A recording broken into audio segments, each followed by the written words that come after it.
Blevins here with a quick overview of one of my deload days. Pretty much all of week 6 of this training cycle is going to become a deload and kind of lead into about, I think, 11 weeks or so of training leading into nationals. In any case, on this day I was trying to move the weights as fast as possible on the ascent and just I always try to squat at the same downward pace, keep the descent the same, whether it's a warm-up or whether it's a max attempt.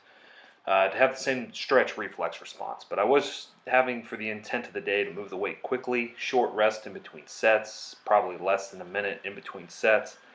And what I did is I reduced the overall amount of sets and reps that I did for the day by about, I would say, 30 or 40% from what it normally is.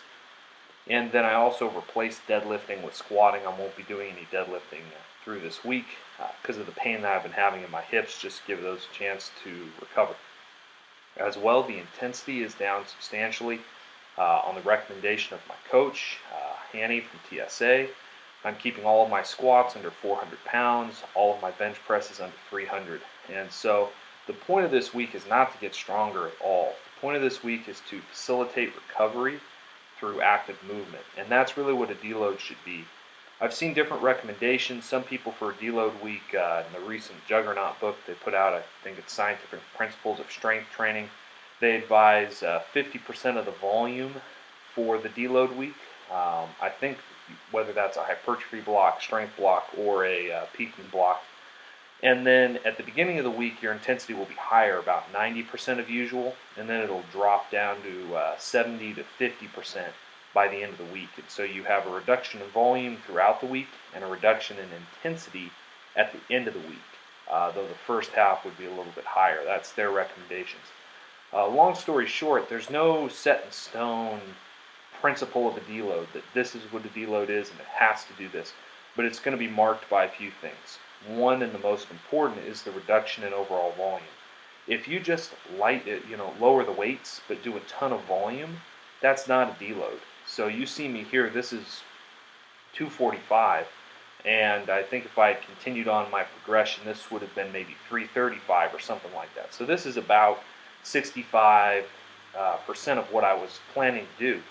And I did 3 sets of 5 instead of 5 sets of 5.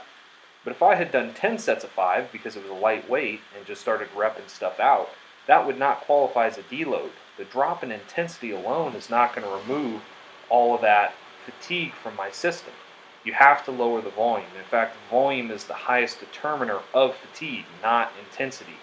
Though you should also drop intensity some in your deloads, and you can manipulate that back and forth. There are all sorts of different ways to do that. For me, I like to shoot more around, a 50% range, 50 to 65% for the intensities that I use when I am dropping the weight down.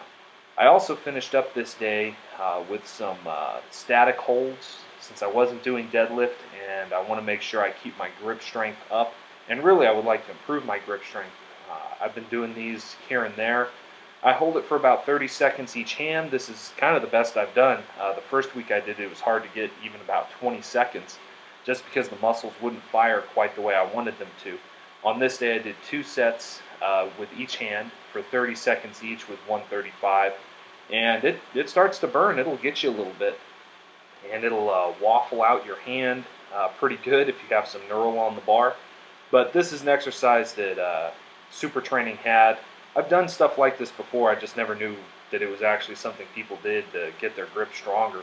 But it makes sense. You're holding a heavy bar with one hand at a time, and it fatigues your forearms. I used to hold dumbbells I'd go grab the heaviest dumbbells in the gym, and I would hold them for as long as I could, and I would do that to work my grip. So this is something I'm throwing in there a little bit, especially since I have a little bit less deadlifting. And I've found that my benching even feels stronger when I'm able to grab the bar, grip it tightly, and I just feel like my forearms are activated. It seems like it makes everything else better at the same time.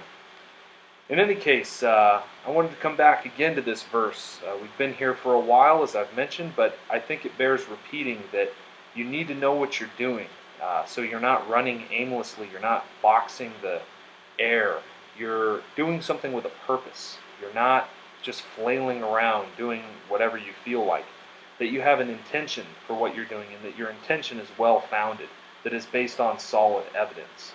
And so as I've been going through these training issues recently, needing to take some time and pull back, I've been doing a lot of thinking in that time. As I'm pulling back physically, I feel that I can mentally push. And in doing so, I'm trying to learn so that I can come back better. And when I'm pushing with my body, be doing so in a way that is not aimless, that is purposeful, and is not as flailing around doing nothing, but is precise and focused. And the deload is part of that, getting my body back to where I can lift the way I want to lift and train the way I need to train to make progress.